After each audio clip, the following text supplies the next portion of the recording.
ఇదేంది గిరీష్ భాయ్ మళ్ళా ఇండి కూటమిని పెట్టినవు, మోదీని పెట్టినవు, సమజైతలేదు. రష్యాతో మనకు ఆ బైలేటరల్ టాక్స్ ఎందుకు అవసరం?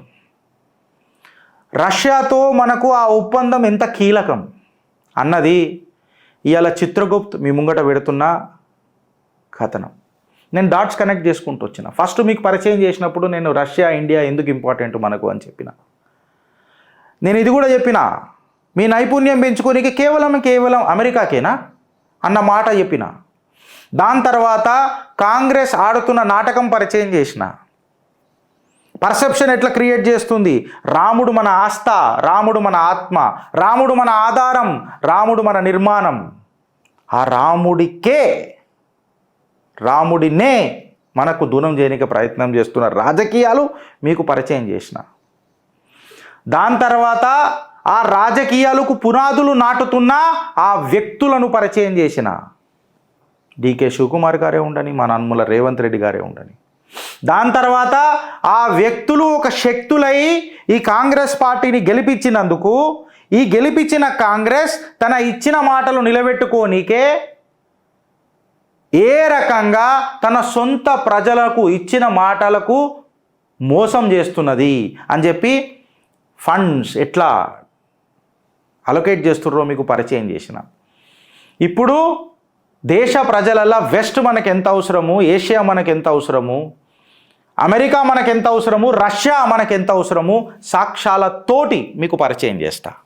Opposition attacked Modi government on satellite images of Chinese army infrastructure on India land published by an agency.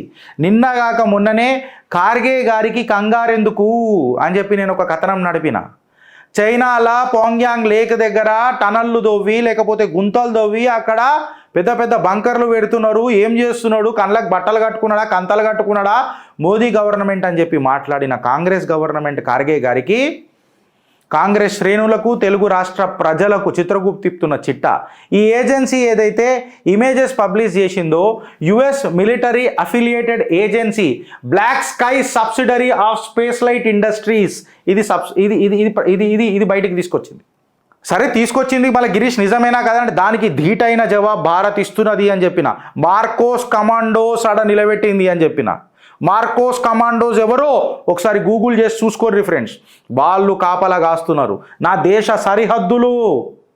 The bread on our table and our child's future and my borders are safe as long as the prime minister Narendra Damodar Das Modi is breathing in this country. Bharatiya Janata Party ఉన్నన్ని రోజులు ఈ దేశానికి దక్కదలగదు. ఇది నా ధైర్యం. If you feel it is over confident, yes, నా దేశం పట్ల, నా భారత సైనికుల పట్ల నాకున్న గర్వం. నేను సైనికుడిని కాకపోవచ్చు, వాళ్ళ శ్రేయోభిలాషి కోరుతున్నందుకు నేను కూడా ఒక చిన్న పార్టీ నా ఆయువు కూడా ఆ సైనికులు పోసుకోవాలా, నా దేశాన్ని కాపాడాలా అన్న ఎమోషనల్ ఫూల్ అనుకుంటారొచ్చు. Yes, I'm an emotional fool. America హస్తాక్షేప్ చూడుండ్రు మీరిడ. Opposition attacked Modi on the basis of a report on religious intolerance against minorities. Minority ఖత్రే మే హై, నఫరత్ నఫరత్ నఫరత్, హిందూ జో భీ కర్తే నఫరత్ నఫరత్ నఫరత్ నఫరత్. దానికి వేరే కొంతమంది పెద్ద పెద్ద పీఠాధిపతులు కూడా మాట్లాడారు. ఇక నేను అడిగి పోదలుచుకోలేదు. బట్ ఆ రిపోర్ట్ ఎడికైనా వచ్చింది అని మాట్లాడుతున్నా. The report was USCIRF report published by the US state department. మైనారిటీలు ఖత్రాలు ఉన్నారు. మళ్ళీ బ్లాక్లను ఎంతమంది చంపిర్రో వాళ్ళు ఒక్కసారి పబ్లిష్ చేయరు. ఈ గన్ కల్చర్ యూఎస్లో ఎందుకు ఉందన్నది పబ్లిష్ చేయరు. ఈ డిస్క్రిమినేషన్ యూఎస్లో ఎట్లా ఉంటుంది అని అన్నది మాత్రం పబ్లిష్ చేయరు. రాత్రి 9 గంటల తర్వాత ఈ కొన్ని పిక్చర్లు ఉన్నాయి, MS-13 అని ఎక్సెట్రా కొన్ని పిక్చర్లు ఉన్నాయి. $100 కోసం కూడా షూట్ చేసిన కథనాలు మనం చూసినాం. ఇవి యుఎస్ రిపోర్ట్స్ బయటికి రావు. ఎందుకంటే భారత్ అట్లా ఏలు పెట్టదు. కరెక్ట్ చెప్పినావు రాహుల్ గాంధీ, మనం ఫస్ట్ గెలకం ఎవరని. కానీ నేను మోదీజీని రిక్వెస్ట్ చేస్తున్నా, సార్ మీ కాలు మొక్తా, వీళ్ళని కాలగర్భంలో కలుపురి సార్.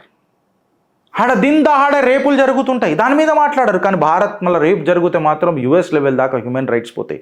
కోవిడ్లో పిట్టలు చచ్చిపోయినట్టు చచ్చిపోయారు, అమెరికాలో పిట్టలు చచ్చిపోయినట్టు చచ్చిపోయారు ఇంటింట్లో. దాని మీద మాట్లాడరు. వాళ్ళ వ్యాక్సిన్ ఎంత ఎఫెక్టివ్ ఉందో కూడా దునియా మొత్తం తెలిసింది తర్వాత. వాళ్ళ వ్యాక్సిన్ని ప్రమోట్ చేసుకోనికే మన మీద వ్యాక్సిన్ ఎట్లా చేసి రోజు దీని మీద ఏ రిపోర్ట్లు రావు. బికాస్ భారత్ ఏలు పెట్టదు రాహుల్ గాంధీ, అదే యుఎస్ మాత్రం పెడుతుంది. This was again US report. Third point చెప్తున్నా friends. Opposition attacked Modi on chronic capitalism and increasing income inequality on the basis of the report. ఈ రిపోర్ట్ ఎవరు పబ్లిష్ చేసిండు? Oxfam reform report funded by the US State Department and George Soros. ఇండియాది ఒక chronic capitalism, income inequality ఉన్నది, etcetera ఉన్నది. Super New York city స్కై స్కాపర్లు కనబడతాయి మనకు, పెద్ద పెద్ద బిల్డింగ్లు కనబడతాయి. ఆ స్లమ్ములు ఎప్పుడన్నా అమెరికా పరిచయం చేసిర్రా? చేయరు. That is the dark side of America. That is a dark side of America. మళ్ళీ అదే కావాల్సిన రిపోర్ట్ ఎవరు పబ్లిష్ చేసిండనంటే Oxfam report funded by the US State and George Soros.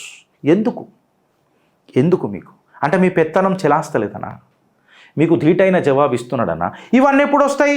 Russia పోతున్నాడు అనగానే పైజామాలు ఉడిపోయినాయి ఒక్కొక్కటి, పటాన్చిపోయింది ఒక్కొక్కటి. Opposition attacked Modi. Opposition attacked Modi on the hunger index, press freedom index, democracy index. ఇది ఎవడు ఫండ్ చేసిండు? George Soros and the US department. Modi government మీద caste representation, OBC, ST, SC ఇవంతా పెట్టిండ్రు. ఈ డేటా ఎవరు ప్రొవైడ్ చేసిర్రు మళ్ళానంటే all these data were provided by the opposition by French research Christopher Jaffrelot, who is funded by an US based NGO HLF that have connection with the US Homeland Department. SC/ST discrimination, SC/ST BC discrimination, jitna abadi utna hak anna statementlu. Why the blacks were not treated properly in America? I am asking you. Why there is a racism in America? Vivek Venkataswamy అనుకుంటా presidential రేస్లో కూడా ఆయన ఉండే ఎప్పుడో ఒకప్పుడు, if I'm not wrong, ఆయన పేరు నాకు కరెక్ట్ గుర్తొస్తలేదు ఇప్పుడు. ఆయన కూడా చెప్పిండు కదా రేసిజం ఉన్నది అమెరికాలో, నేను కూడా been a victim of racism. మీ దగ్గర మాట్లాడరే? మళ్ళీ ఇది ఎవడు చేసిండు మొత్తము అని అంటే by French researcher Christopher Jaffrelot, funded by US based NGO HLF, which has a connections with the US homeland department. Why opposition attacked Modi Adani మీద. నేను ఆల్రెడీ మొన్ననే కవరప్ చేసిన. మార్క్ కింగ్డన్, ఆయన భార్య చైనా కమ్యూనిస్ట్ పార్టీతో మంచి సత్సంబంధాలు ఉన్నాయని చెప్పి యుఎస్లో కూడా ఆమె పెద్ద మీద యాక్షన్ తీసుకున్నారు ఒక్కొక్క 2-3 సార్లు. ఏదైతే ప్రతిపక్షాలు ఈ మోదీ మీద ఫైర్ చేసిన వాళ్ళ గన్లకే వచ్చిన ప్రతి బుల్లెటు ఈ అమెరికా ఫండెడ్ బుల్లెటే రాజకీయంగా. ఇది అర్థం చేసుకున్న నాడు మనం బాగుపడతాం. ఈ డీప్ స్టేట్ ఏజెన్సీస్ ఎందుకు ఇన్వాల్వ్ అవుతున్నాయి? యుఎస్ డీప్ స్టేట్ ఎందుకు ఇన్వాల్వ్ అవుతుంది? భారత్ పెత్తనాన్ని ఎందుకు జీర్ణించుకోలేకపోతున్నారు? ఇవాళ భారత్ ఏషియాలనే చైనాకు ధీటుగా నిలబడ్డది, దా అని అన్నట్టు నిలబడ్డది. ఆనాడు గెలక చాతగాని మా అమెరికా ఇవాళ భారత్ని ఎందుకు గెలుక్కోవాలని చూస్తున్నది. ఆనాడు భారత్కి చెక్ పెట్టనీకే పాకిస్తాన్కి సపోర్ట్ చేసిన అమెరికా ఇవాళ డైరెక్ట్గా భారతదేశాన్ని ఎందుకు గెలుక్కనికే చూస్తున్నది. మిత్రపక్షం అని చెప్పుకుంటా మిత్ర భేదం ఎందుకు పరిచయం చేస్తున్నది? మీరు ఆలోచించురి ఫ్రెండ్స్. ఆలోచిస్తారా లేక అనుభవిస్తారా?